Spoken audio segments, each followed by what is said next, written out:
Hi friends, welcome to episode 108 and thanks to it being Black Friday today, I've got an extra day up here because for some funny reason all the schools we do are closed. So anyway, yes, and also hopefully I've got sound back on this again. I had to spend a few bob prior to Black Friday buying a new microphone for this. So, extra day, 3 days in this edition, fingers and toes crossed. I do need to continue rubbing down under the staircase on the RT. Last Sunday, the owner of this turned up, Peter Figg, and he wanted to put some antifreeze in his bus, so I ended up getting involved in that.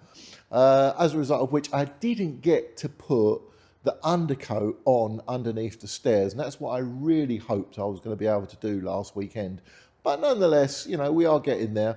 The last week also, it was freezing cold. It was below freezing in here.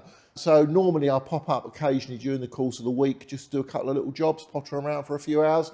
But it was just far too cold last week. So hopefully we can get back on track now. Really pleased, as you well know, the work we did on the back of the bus. I think that's starting to look quite tidy now. There's still quite a bit more to go. I need to test the cutter. The cutter keeps blowing all the fuses in here, or the trips of fuse, whatever you want to call it. So we get plunged into darkness. So anyway, let's see what I managed to do in this episode. Right, I'll put the kettle on first. That's the first thing to go on. And then we'll push on with this. I'll tell you what I'll do. I'll start with this absolutely beautiful sunset on, I think it was Saturday afternoon. Really gorgeous. There's no filtration. I'm not messing around with the colours, but that is exactly what it was like. But really nice to be up there and out of sort of London, I suppose, as it were, in the rural countryside. Right, so I'm going to make use of our new microphone that I bought. So here we go then. Right, let's start off with our new piece of kit. This is my two new microphones, so I apologise previously for the really rubbish sound quality, and I had to do it on my phone. I had this this cheap Amazon microphone thing that I bought that you wear, and unfortunately it was started off occasionally being a bit hit and miss, and you'd record dialogue. Get there in the morning to the barn, and I'd do the introduction. You know, this is episode number 105 or something or other, and I'd do all of that, and then actually no sound would come out. So in the end, I just had to give up with it, sadly. So I bought this thing. This is the difference between, I don't know, an old biplane and a modern jumbo jet. It's really complicated, and I like to spend forever reading up on what all the flashing lights mean. It's really very, very complicated. But anyway, here is the new microphone. I did, during this episode, I did test it out by doing a few little bits and pieces, because I do like doing bits to camera. So some of it is just a test, but if it's any good, I'll include it. Anyway, so here we go with this episode. Let's get moving on. Right, I'm not really one for stick around and you'll find out, but I'm going to do it on this occasion. Why did I end up with ridiculously red hair? I am deliberately pulling all funny face, but very thanks to Mark Davis for taking that picture. But you'll find out later on why I unintentionally ended up with red hair. Whoever said the back of a bus is ugly? In actual fact, I think this is looking quite pretty. However, despite my efforts, I made a bit of a mistake when I was putting this panel on the other week. The problem was, as I mentioned in the previous edition, that my good friend Alan had taken the panels away to use them as patterns, basically. And what I tend to do is I keep everything so that I can go back and look at it and think, oh, I made a mistake. If I'm not using it, it's kept until it's absolutely totally not necessary to keep it, and then I'll eventually somewhat reluctantly throw it away. But I did notice when I was editing the previous video that I made a bit of a mistake on fitting this panel, and because it's longer at the bottom there, well, you might have noticed it earlier on, it hangs off the bottom of the bus, which clearly it shouldn't do. So what I did was I thought I'll remove it, and then it push it up underneath the panel above, so it's a bit like a house tile. Now that probably was the solution as to why the panel was bigger, because I assume the original had been sort of poked under the top one. But there was a problem. Where that little offside indicator frame is, I needed to cut down that large aperture, but my electric shears were not really going to play ball with me. I'll show you what happened. This is my trusty cutter. I've had it for years, but for some reason it's taken to plunging me into darkness every time I plug it in. I just tested it out before I did this, and for some funny reason the light stayed on. So I want to give this a try. I've got to cut, there's two panels I need to do. I've got this one to do and then a corner panel which is over the other side. If this works, I can get this back on the bus. But I need to cut out this area here. I need to get that straight. And I've probably got to cut down the side there to take a little bit off down that side.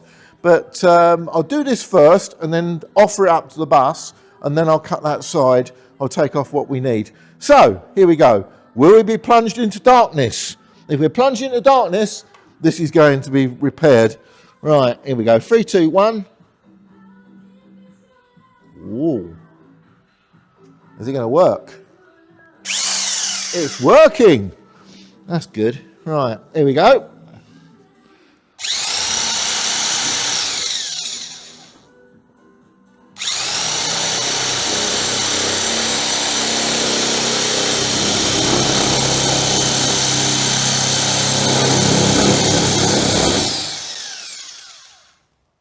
Now we get plunged into darkness.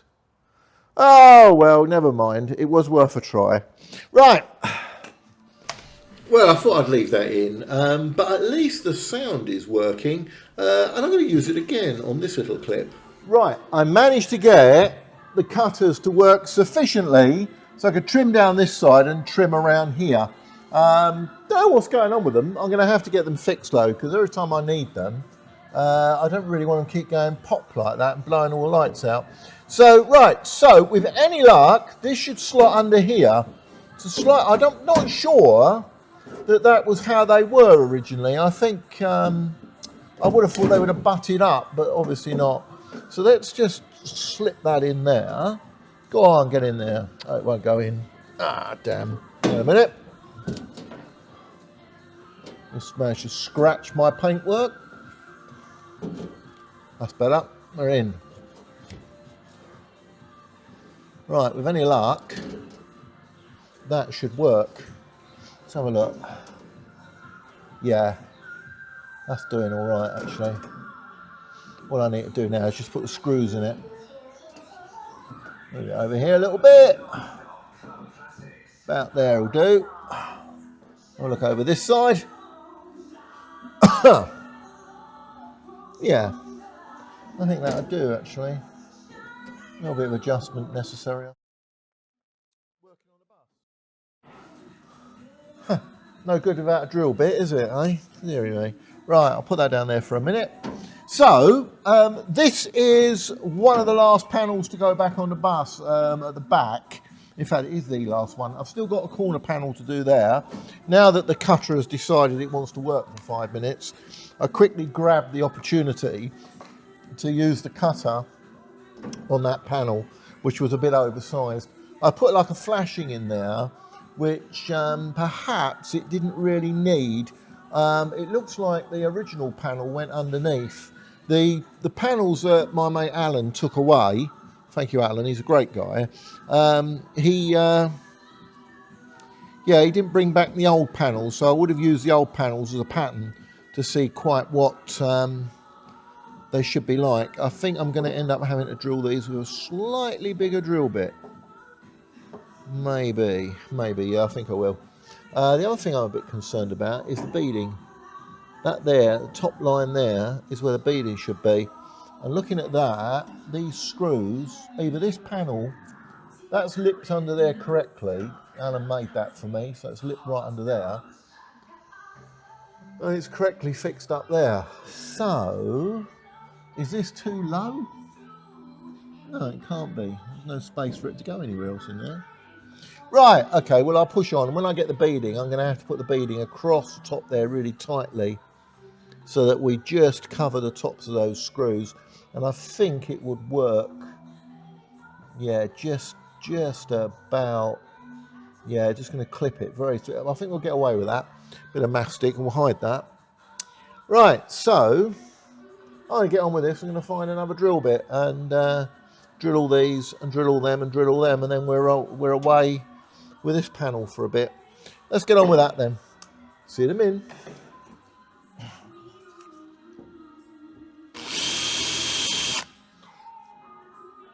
The reason I did that is these two screws are not going through this panel. The hole I drilled isn't big enough, so I don't want them shearing. That's a bit of a problem. If you find that the screw is not going in as it should, best thing to do is withdraw it and then start again. You put pressure on it, they'll just shear off, and then you'll end up with, in effect, a nail in the panel, which really is not what you want. Yeah, I mean, these ain't going to come off, to be honest. You can probably go down a road with it like this. It doesn't need the beading. The beading is probably more decorative than anything, but, you know. As I said before in some of these, I think the guy who invented the RT probably had shares in a wood screw company, because there are a number of screws. The other one that my brother, Daryl, who's a carpenter, keeps banging on at me about is why I don't use posi ones or Phillips head screwdrivers like this where it's not seen. I don't want to do that really. Traditionally they use these screws. I know they're a pain in the butt, but because the old posi ones, you could just stick a sort of a power drill thing on them and they go in nicely. But these, if you put a power drill on the end of one of these, even on a very low setting, there's a risk that the screw head, the driver bit, skims off and then goes down the panel, putting a big scratch in the panel. So personally, I'm doing it like this with one of these, although I have got an electric screwdriver, but it's just so hit and miss. There you go, so it's going in well now. Right, we'll probably go to fast forward, probably.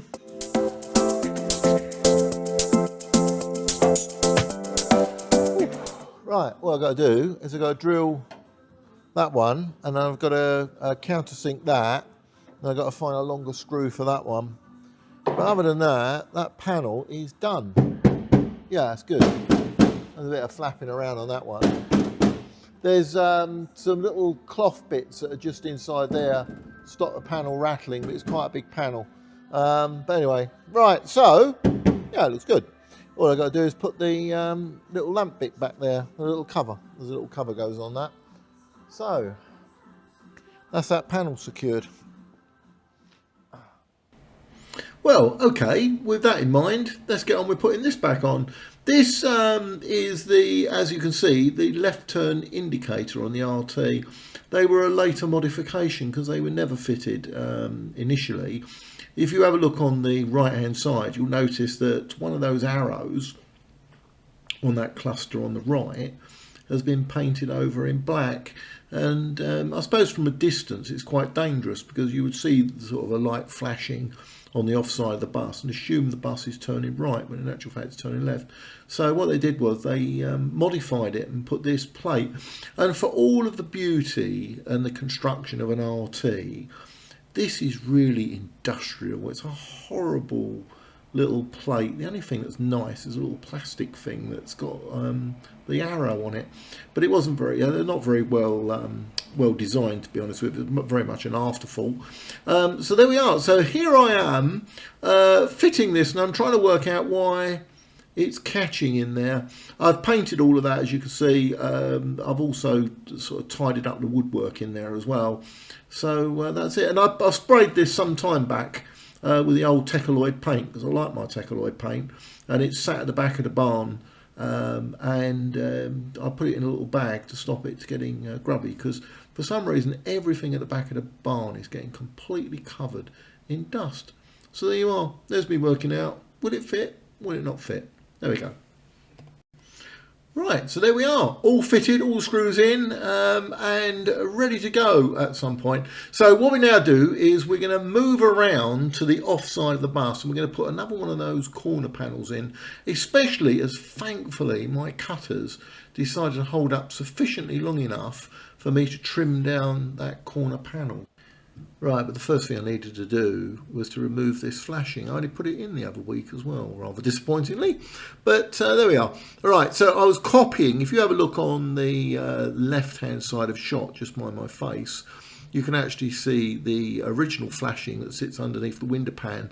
And thus I assumed that this continued, because it certainly is around the rest of the bus. But the panels that we took off, I assume, were slightly bigger. In other words, that they were lapped under like that previous panel we started with at the beginning of this video. So what I now need to do is remove that flashing, otherwise it's going to get in the way. Right, so having got the flashing out, I just need to offer up the new panel that Alan made for me. The curvature is very slightly out, so it's not going to go as well as I would liked it to have been, but it's the right size. It's just the curvature was just slightly out, but you know, we can deal with that. We can sort that out. Right, so that's that little bit of fun out of the way. Right, having put that panel on, I discovered that this edge here at the back end, I needed to trim it down. So I had to get the cutters out again, and yeah, out go the lights. It was becoming a bit of a theme, unfortunately. Luckily, the circuit breaker's not far away. Unfortunately, replacing those cutters is going to be rather expensive. I think they're about £300 each, brand new. So anyway, lights are back on now, and it's time for me to get the power drill out and start putting all the little screws back in. It was that edge at the far edge over there by where the old panel is. Old, I say old. There's the panel I put on 25 years ago. You can see where I had to trim it up, and in addition there was a load of little holes that I'd pre-drilled on the panel, assuming it was going to fit in the right place. So I've had to drill all new holes there, hence the reason why you may notice there's a slight discoloration on the edge. Also, the eagle-eyed amongst you may have noticed that where I pushed that panel under the top one, it's created a very slight lip, but I did knock that down later on. There's just that little lip there. So yeah, I mean, that's great fun, isn't it? So anyway, the panels, the grey panels are what I did in the 90s, and the green panels are what we're doing today. So it's really pleasing to see this join up. There is a little bit, you see the that G-clamp on the bottom there. I can't put that final panel back quite yet, because I've got a couple of screws to go back in the conduit, and I can't put the conduit in place until I've done that one underneath the where the conductor's locker is. So that all has to stay off for the time being. But once the that little brown has gone on under the stairs, then I can put this panel back on there. I know it sounds bizarre, but sadly that's the way it is with these things. So right, so there we are. So that doesn't look too bad, does it? Right, so all we need to do now is put that half round beading on. You might remember from previous episodes, I actually sprayed all this up. I've got a few spares of that. So there we are. And I had to bend it by hand to go around that corner, so I had to be very gentle with it, because otherwise it ends up looking like a 50p piece. So there we are. So that's that bit on. So it is coming together, which is really good to see. So yeah, that's that going back on. I'm sure you'll recall from previous editions that I rubbed this emergency exit down.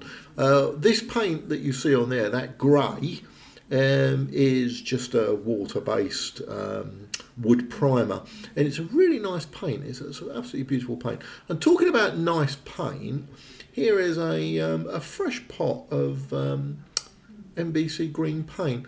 These guys are really good, by the way. I'll put the details if you're buying paint, and I'll also put the specification in the instructions if you want.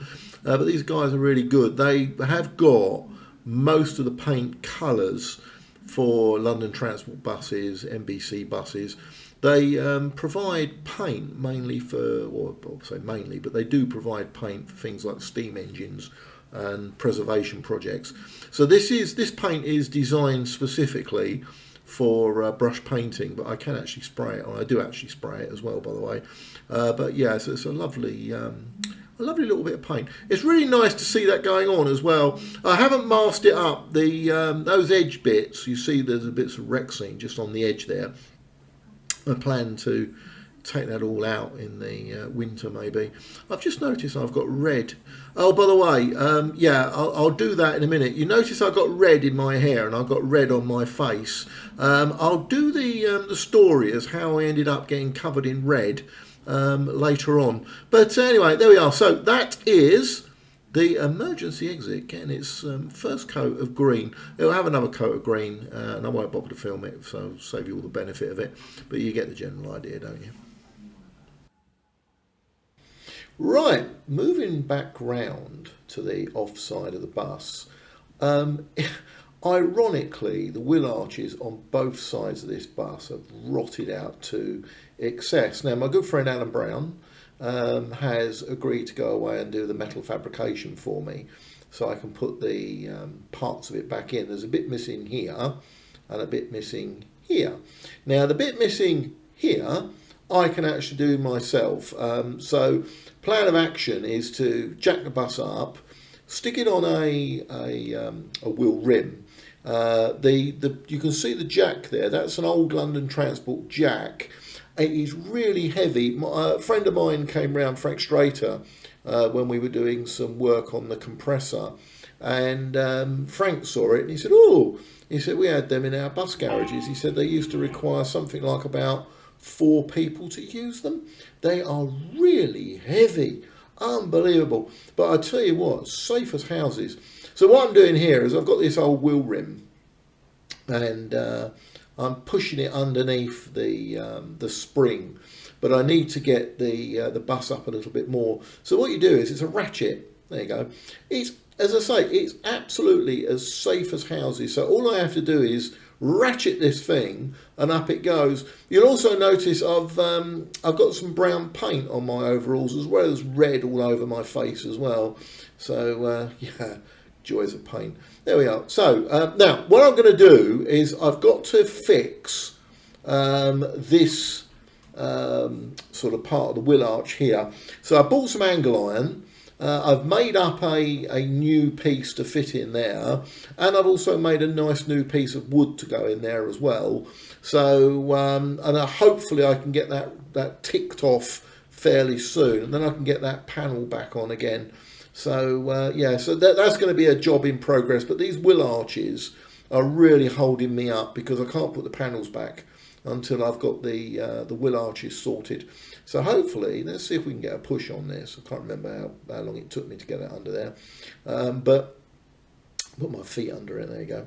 And as I say, I've just done this just purely so I can get to that wheel arch from inside. I'm also, you might notice that the edge of the hub has, I've taken all the paint off of it. That will be resprayed in due course, and I'll do that. It's an NBC grey that goes on there. I've got all of that mixed already. So there we are.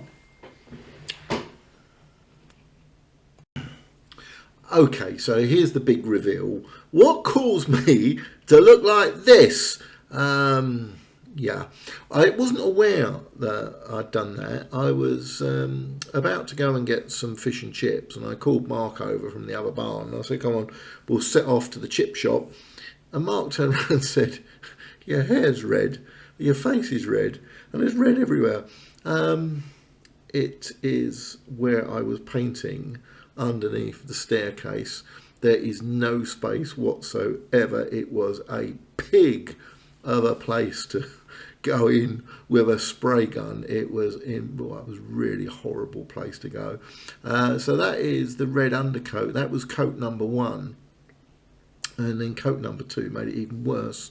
When we got down to the chip shop, the guy in the chip shop also commented as well and asked me what I've been up to. He said, "I couldn't believe it when you got out your car."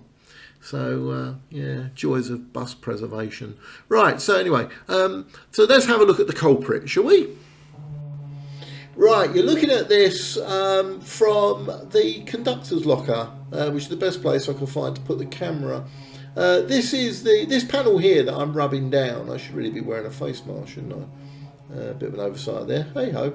Right. Anyway, so this panel I took it off when I strengthened the bulkhead so as I could put the isolator and the boost socket in. And while it was off, I gave it a rub down and sort of gave it a quick respray. It was only one coat. It was intended to put another coat on, obviously, when it's inside in situ under the bus. So that was the plan of action there.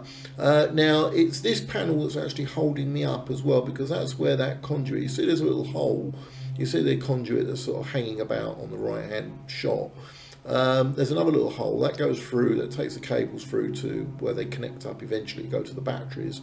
But there's another bit of conduit that runs right the way up the top there, disappears out of shot, and it goes up to the two where the two light switches are for the saloon. So there we are. So that was before I got covered in red paint.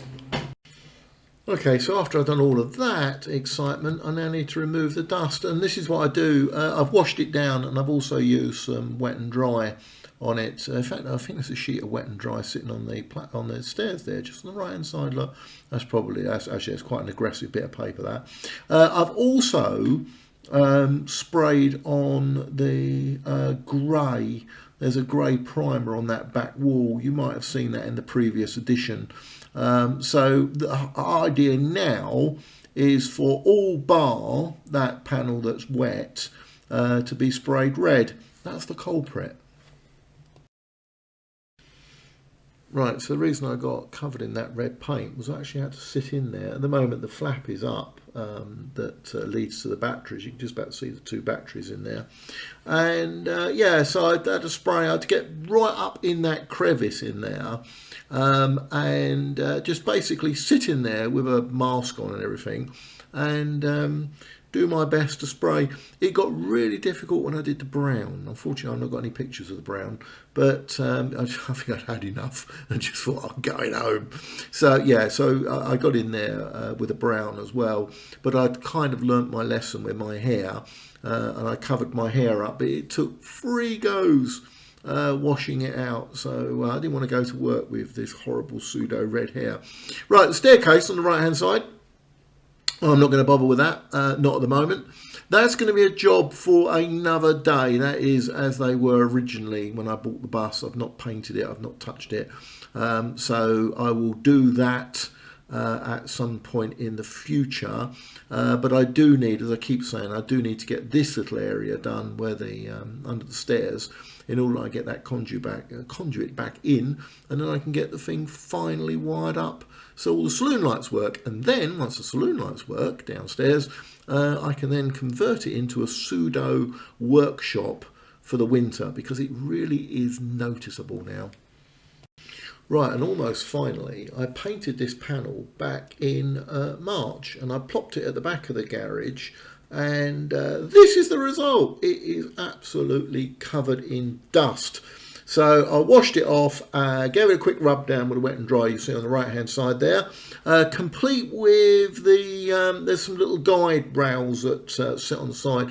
So complete with them, I washed it down, rubbed it down, resprayed it, and it looks like this now.